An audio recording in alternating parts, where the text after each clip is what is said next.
Bonjour, ici le pasteur Joel Spinks et bienvenue à l'émission Vie de foi. Aujourd'hui, on va démarrer une étude ensemble. En fait, on va passer toute une semaine en parlant de l'esprit de rejet.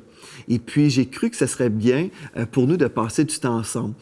Aujourd'hui, je n'ai pas d'invité. Je vous reçois chez moi. Et puis, vraiment, je crois que ça va vraiment être bénéfique pour plusieurs personnes partout à travers la francophonie. Donc, c'est une série que j'avais à cœur de faire parce que j'ai rencontré plusieurs personnes dans ma vie, dans mon ministère, qui ont été rejetés, qui ont souffert beaucoup dans leur vie. Et puis, j'ai été capable d'aider certaines personnes. Et puis, en même temps, j'ai vu des personnes qui ont entendu des messages de guérison sur l'esprit de rejet. Et j'ai vu ces personnes poursuivre dans le rejet ou dans un esprit de rejet. Donc, ces gens-là se disqualifiaient de certains ministères parce qu'ils avaient une mauvaise attitude. Et puis, il y avait plein de choses qu'on pouvait voir dans leur vie qui indiquaient qu'ils étaient encore blessés, meurtris. Mais aujourd'hui, j'ai vraiment à cœur de démarrer cette série pour aider plusieurs personnes. Je crois vraiment l'heure est arrivée pour la francophonie, pour qu'on puisse vraiment aller à un autre niveau. Et on va voir des choses qui vont peut-être être difficiles pour certains, mais je veux vraiment vous encourager au tout début de cette série. Si vous réalisez que vous avez besoin de guérison à ce niveau-là, j'aimerais vraiment vous exhorter maintenant. Prenez une décision avec moi. Prenez cette décision que je vais écouter toute la série. Du lundi au vendredi, je vais tout écouter parce que je réalise mon besoin de guérison. Si c'est votre cas, si vous croyez que vous souffrez d'un esprit de rejet, bien prenez cette décision maintenant. Et puis je crois que le Seigneur va faire des miracles. Si, admettons, rendu au mercredi, vous trouvez « Ah, c'est trop difficile pour moi, c'est impossible pour moi de poursuivre », rappelez-vous que vous avez pris la décision aujourd'hui, lundi, vous avez pris la décision que vous étiez pour demeurer avec moi tout au long de cette semaine. Parce que je sais que Dieu veut vous guérir. Dieu veut vous délivrer totalement d'un esprit de rejet pour que vous puissiez vraiment entrer dans votre destinée, pour que vous puissiez être ce chrétien fort, mature, stable, constant, heureux, surtout heureux. Et puis, on ne peut pas considérer une vie chrétienne heureuse et épanouie si nous marchons avec un esprit de rejet, si nous avons de la haine dans le cœur, la colère. On se disqualifie de la vie abondante que Dieu en réserve pour nous. Donc, je veux vous avertir au tout début. Je veux vraiment vous exhorter. Dites « Oui, OK, j'ai besoin d'entendre ce message. » Si vous discernez que vous avez peut-être un esprit de rejet, et puis demeurez avec moi tout au long de la semaine parce que je crois vraiment que le Seigneur va faire des miracles dans vos vies. J'aimerais ça, premièrement, commencer avec un mot de prière avec vous, que le Seigneur puisse vraiment vous aider aujourd'hui. Donc, je vais te prier. Père éternel, je viens devant toi. Je te remercie, Seigneur Dieu, pour ce temps que je peux avoir avec mes frères et mes sœurs partout à travers la francophonie. Je veux te remercier, Esprit de Dieu, pour ton esprit qui est ici sur ce plateau. Nous te recevons, Esprit de Dieu. Et Seigneur, nous te remercions pour les âmes qui seront totalement affranchies tout au long de cette semaine. Nous avons prié au nom de Jésus. Amen. Amen. Gloire à Dieu. J'aimerais ça commencer avec un texte dans Ésaïe, chapitre 61, et le premier verset. Il est écrit « L'Esprit du Seigneur est sur moi, l'Éternel sur moi, car l'Éternel m'a oint pour porter de bonnes nouvelles aux malheureux. Il m'a envoyé pour guérir ceux qui ont le cœur brisé, pour proclamer aux captifs la liberté et publier une année de grâce de l'Éternel. » Donc, pour proclamer aux captifs la liberté et aux prisonniers la délivrance. Dieu veut vous délivrer aujourd'hui. Il veut vous affranchir véritablement. C'est la provision de Dieu. Et puis, peut-être vous êtes là et vous vous dites, est-ce que j'ai un esprit de rejet? Bien, on va passer du temps ensemble, on va examiner des traits de caractère que vous avez possiblement ou des comportements que vous avez, des raisonnements que vous avez, et vous pourrez discerner si vous avez un esprit de rejet. Et puis, on veut aussi examiner votre foi, le niveau de votre foi. Êtes-vous vraiment né de nouveau? Est-ce que Jésus est vraiment le Seigneur et le Sauveur de votre vie? C'est une chose importante qu'on examine ces deux choses-là parce qu'on a plusieurs personnes dans nos églises qui fréquentent une église pendant des années de temps, mais ces gens-là ne sont pas nécessairement nés de nouveau. Et puis, vous êtes là peut-être aujourd'hui en train de m'entendre parler et puis vous dites « Ah non, mais c'est certainement pas moi. » Bien, je veux vraiment vous exhorter aujourd'hui. Ouvrez votre cœur, ouvrez vraiment vos horizons. Aujourd'hui, ce qu'on veut faire, c'est vraiment établir une bonne fondation, de bons fondements pour vous aider vraiment à vivre la vie chrétienne victorieuse, parce que c'est ça que Dieu en réserve pour vous. Donc, on va commencer au tout début. Au tout début, on va voir premièrement, commençons avec l'identification de cet esprit-là, l'esprit de rejet, le diagnostic.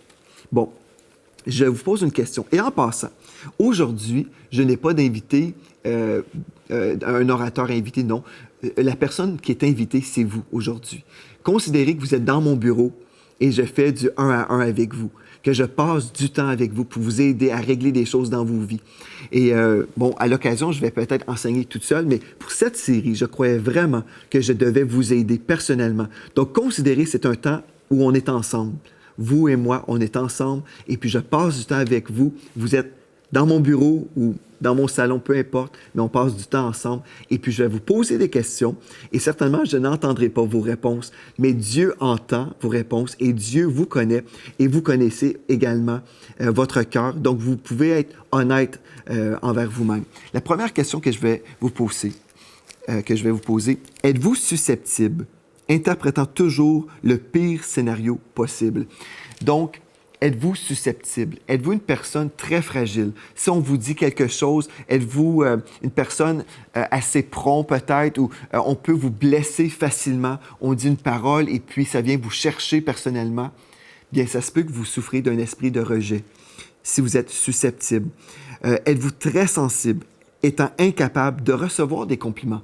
Par exemple, je dirais à quelqu'un, « Ah, j'aime ta coupe de cheveux, j'aime tes cheveux de ce temps-ci, ils sont très beaux. » La personne qui est susceptible, qui a un esprit de rejet, pourrait dire, « Bien, OK, t'aimes mes cheveux maintenant, mais quoi, avant-hier, tu n'aimais pas mes cheveux? » Donc, on pourrait avoir toutes sortes de raisonnements.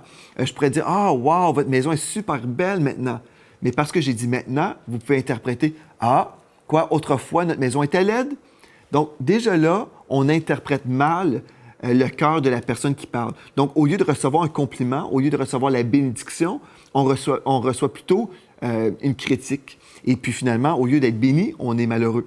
Et puis, imaginez quelqu'un qui marche toujours dans la vie chrétienne comme ça, facilement blessé, toujours malheureux. Bien, Dieu a des meilleurs plans pour vous.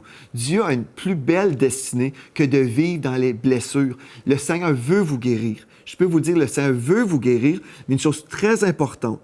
J'ai déjà prêché, j'ai déjà fait une série sur l'esprit de rejet.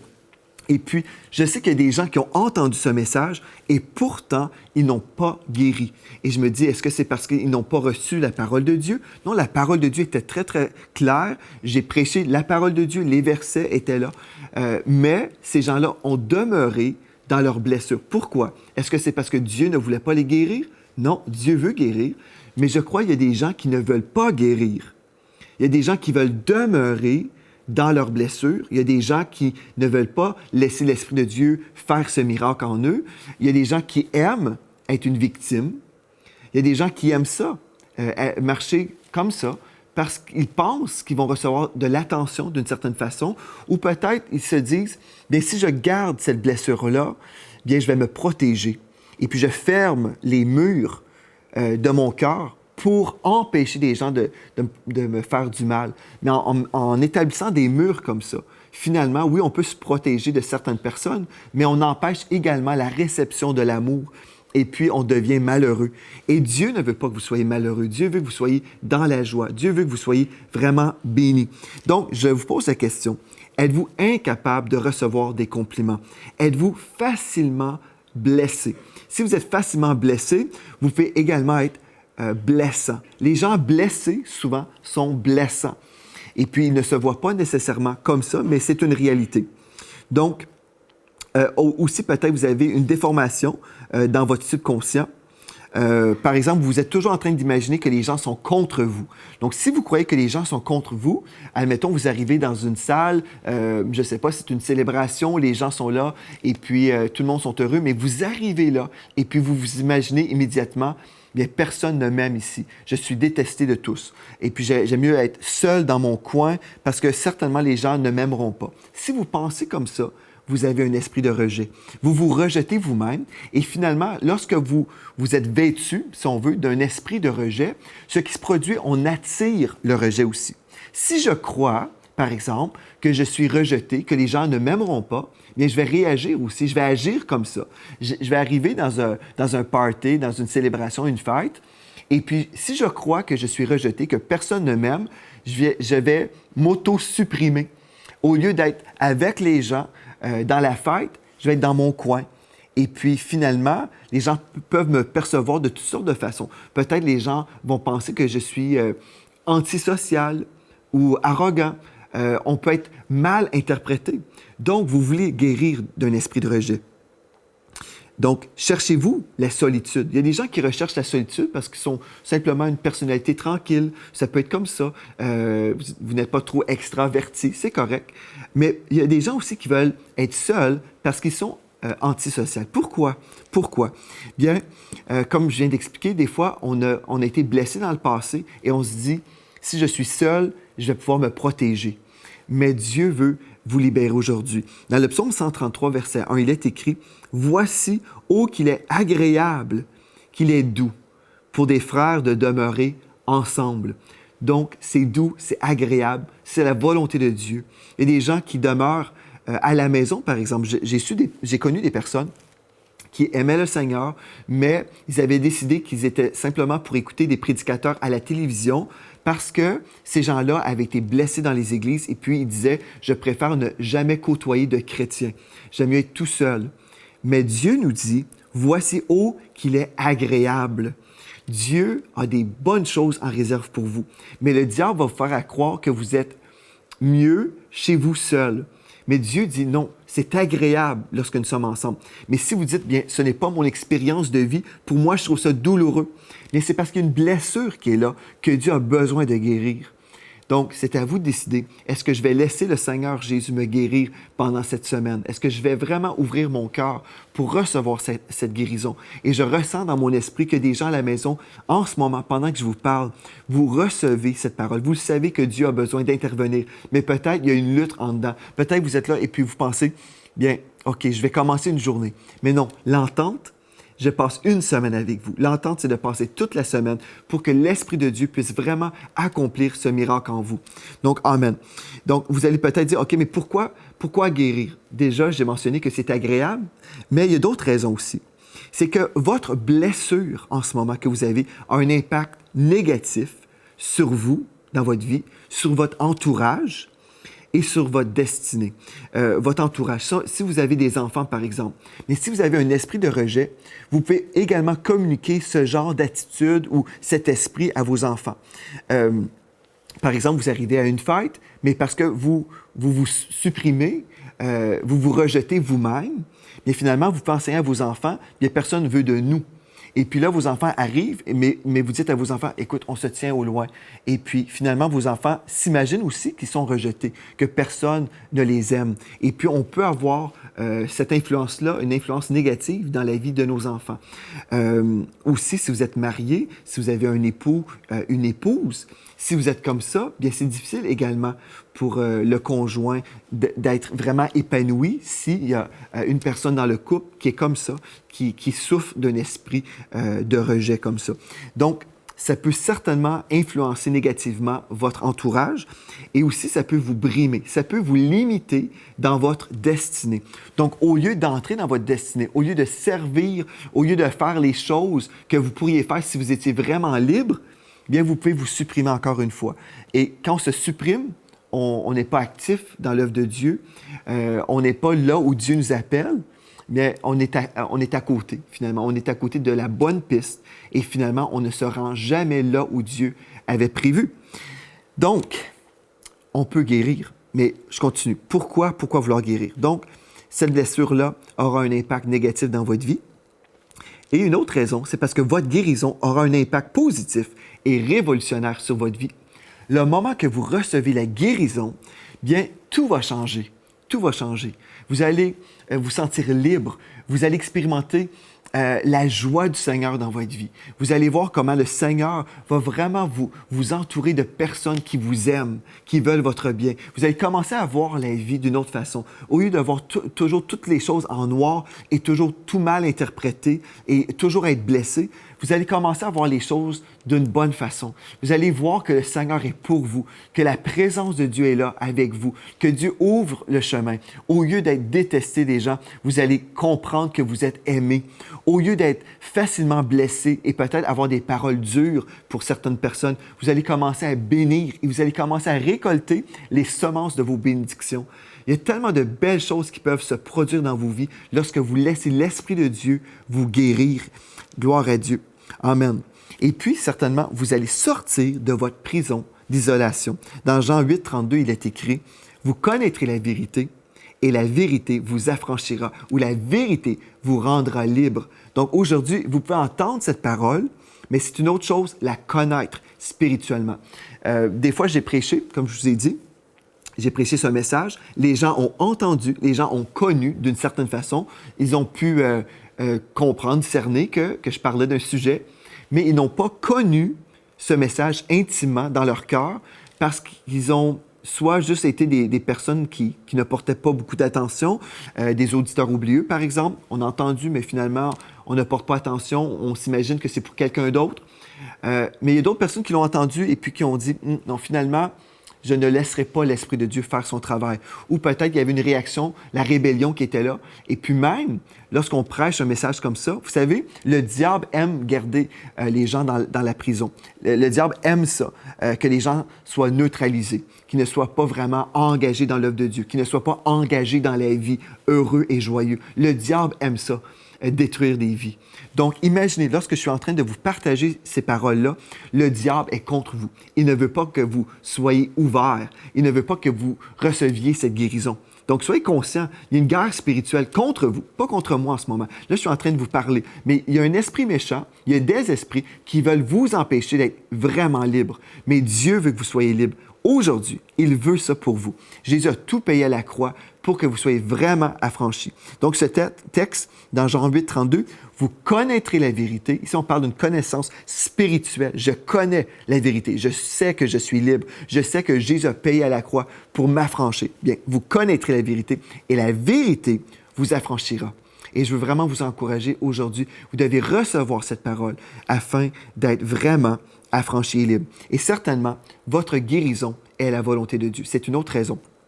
Une autre raison très, très, très importante. Donc, quand on parle de la guérison de l'âme, on parle de cette délivrance d'un esprit de rejet, on doit comprendre comment l'homme est composé. Donc, venez avec moi. J'aimerais vous inviter en ce moment, venez avec moi dans 1 Thessaloniciens, chapitre 5, 1 Thessaloniciens, chapitre 5 et le verset 23. Je vais vous expliquer comment fonctionne l'être humain.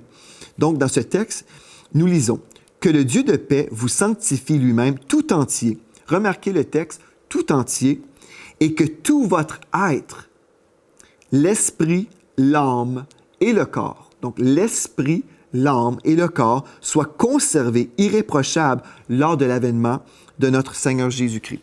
Donc, l'esprit, l'âme et le corps. Dieu vous a composé en tant qu'un esprit. Joel Spinks, en fait, que vous voyez, vous pensez voir Joel Spinks, en fait, vous voyez mon corps. Mais le Joel Spinks véritable, c'est un esprit. Je suis un esprit, j'habite un corps et je possède une âme.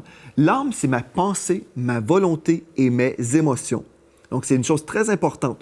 On veut faire la différence aujourd'hui entre votre esprit, votre âme et votre corps. Je sais que la majorité des gens se préoccupent beaucoup de leur corps. On passe beaucoup de temps à se regarder dans le miroir, on se peigne les cheveux, les femmes vont se maquiller, et puis finalement, on se préoccupe beaucoup des choses extérieures.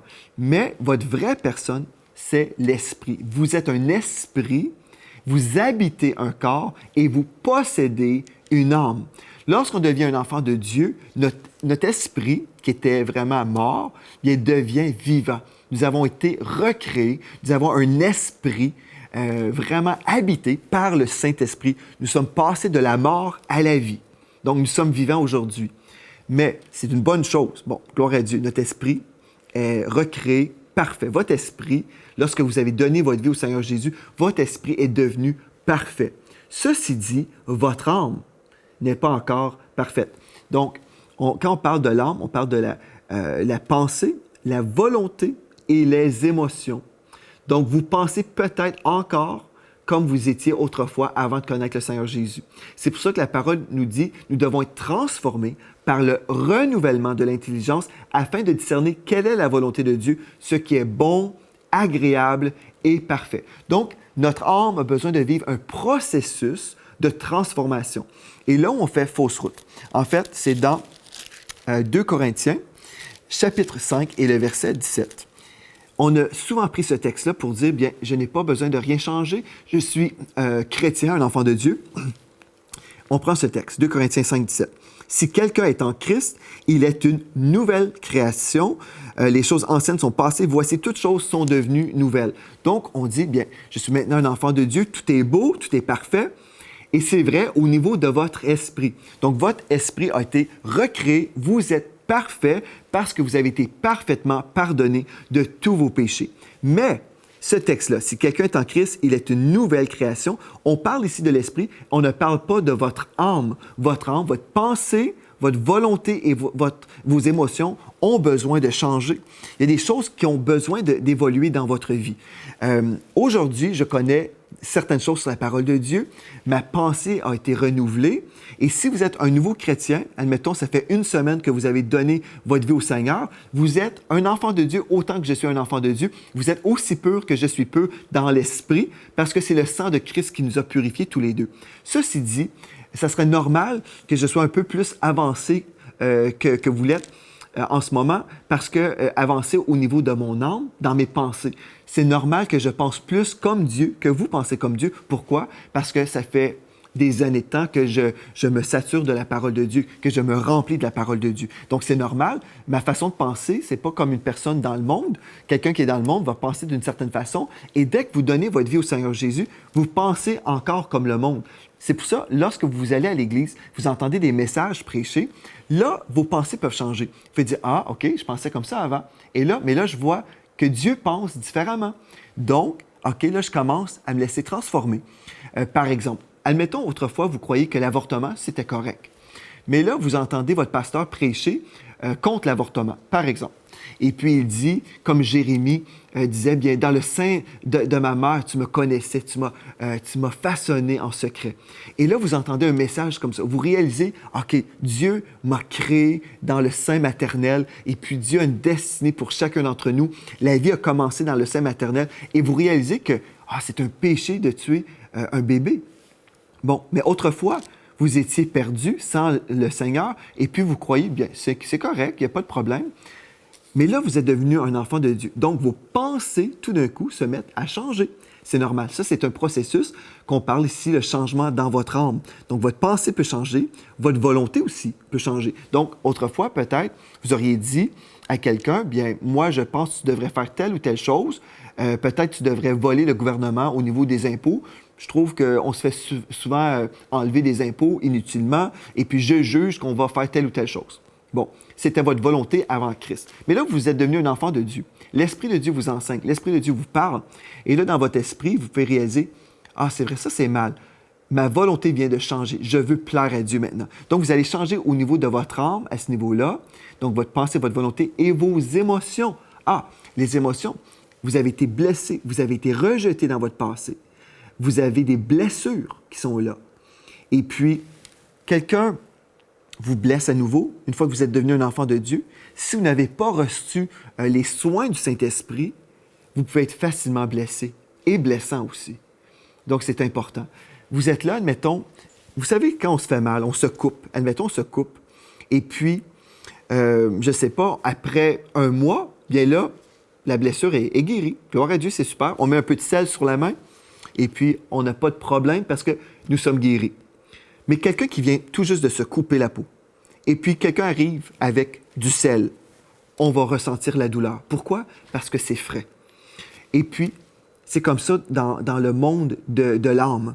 Vous êtes blessé, et puis si vous n'avez pas reçu la guérison dans cette blessure-là, ce qui va se produire, c'est que quelqu'un arrive avec un grain de sel, et puis au lieu d'avoir une réaction peut-être d'une personne qui a déjà vécu une certaine guérison. Pour vous, cette blessure est tellement fraîche, vous la revivez même. Elle est tellement fraîche qu'une personne arrive juste avec un grain de sel et puis vous explosez. Peut-être vous vous mettez à pleurer, peut-être vous êtes colérique, je ne sais pas comment vous réagissez. Mais il y a une réaction démesurée par rapport à la blessure, par rapport au grain de sel. Vous me suivez aujourd'hui? Donc, c'est important pour vous de recevoir cette guérison-là. C'est tellement, tellement important. Et je veux vraiment vous encourager tout au long de cette semaine. Soyez dans la foi, ouvrez votre cœur. Ne permettez pas à l'esprit du monde ou l'esprit des mauvais esprits de vous influencer dans une mauvaise direction. Jésus est venu vous donner la vie et la vie en abondance, pas une vie à moitié. Dieu ne veut pas que vous soyez un chrétien malheureux, qu'on vous voit puis on s'imagine que vous avez été baptisé dans le vinaigre. Non, on est baptisé dans l'eau si nous sommes passés par l'eau du baptême, mais aussi nous avons accès à un baptême de l'Esprit. Et l'Esprit de Dieu nous donne la joie. Ça fait partie du fruit de l'Esprit. Et vous êtes censé être heureux. Vous êtes censé vivre les promesses de Dieu. Mais si vous ne permettez pas à l'Esprit de Dieu de vous guérir, si vous êtes là et vous dites, quand l'Esprit de Dieu veut venir guérir, par exemple, l'illustration que je vous ai donnée, une main qui est coupée, vous êtes là et vous dites, non, il n'y a personne qui va me toucher, même pas Dieu. Mais vous allez demeurer avec cette plaie ouverte. Et puis, vous allez passer votre vie. À chaque fois qu'il y a un petit grain de sel qui va venir, vous allez avoir une réaction démesurée. Est-ce que c'est nécessaire de vivre comme ça? Non. Aujourd'hui, vous pouvez décider et dire, je suis tanné de vivre comme ça. Je suis épuisé de vivre ma vie comme ça. Et une fois pour tout, je vais laisser l'Esprit de Dieu venir me guérir. Je vais laisser l'Esprit de Dieu faire son travail, son œuvre en moi. Et je vais vraiment expérimenter la vie en abondance. C'est le cœur de Dieu. Je vous ai partagé quelque chose aujourd'hui, juste quelques brides. Mais on va passer du bon temps cette semaine. J'aimerais ça vraiment prier avec vous maintenant. Comme j'ai dit, c'est comme si vous êtes dans mon bureau à la maison. Vous êtes chez moi. On passe du temps ensemble cette semaine. Et je crois que vous allez recevoir votre délivrance. Il y a trop de chrétiens qui sont blessés, qui sont meurtris. L'heure est arrivée pour vous, pas simplement pour votre propre vie, mais pour votre entourage et pour votre destinée. Parce que Dieu veut gagner des âmes à travers votre vie. À cause de vous, il y a des gens qui vont aussi guérir. Si vous pouvez vous laisser guérir, vous pourrez être un instrument entre les mains de Dieu pour propager, pour proclamer la parole de Dieu et voir des âmes venir au Seigneur. Donc, je veux prier pour vous maintenant, même avant la fin de la semaine. Père éternel, je prie pour mes amis à la maison, mes frères et mes sœurs. Je prie pour eux maintenant. Je prie, Esprit de Dieu, que tu puisses faire ton travail. Seigneur, continue à travailler dans les cœurs, même pendant cette journée. Je prie que tu les rencontres à la maison, que tu puisses commencer à travailler des choses, te révéler, leur montrer les choses qui ont besoin de lâcher, qui ont besoin de lâcher prise à certains niveaux. Je prie, Seigneur Dieu, pour cette révélation de ta part.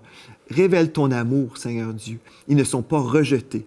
Ils ne sont pas rejetés. Ils sont acceptés en toi. Je prie, Seigneur Dieu, que tu puisses inonder mes frères et mes sœurs de ton amour, qu'ils puissent ressentir ton amour maintenant, Seigneur, qu'ils puissent te faire confiance et vraiment guérir parce que tu les aimes avec un amour éternel. Oui, Père, je le prie au merveilleux nom de Jésus. Merci d'avoir été là avec moi aujourd'hui. On se revoit demain et à la prochaine fois. Vous êtes richement bénis.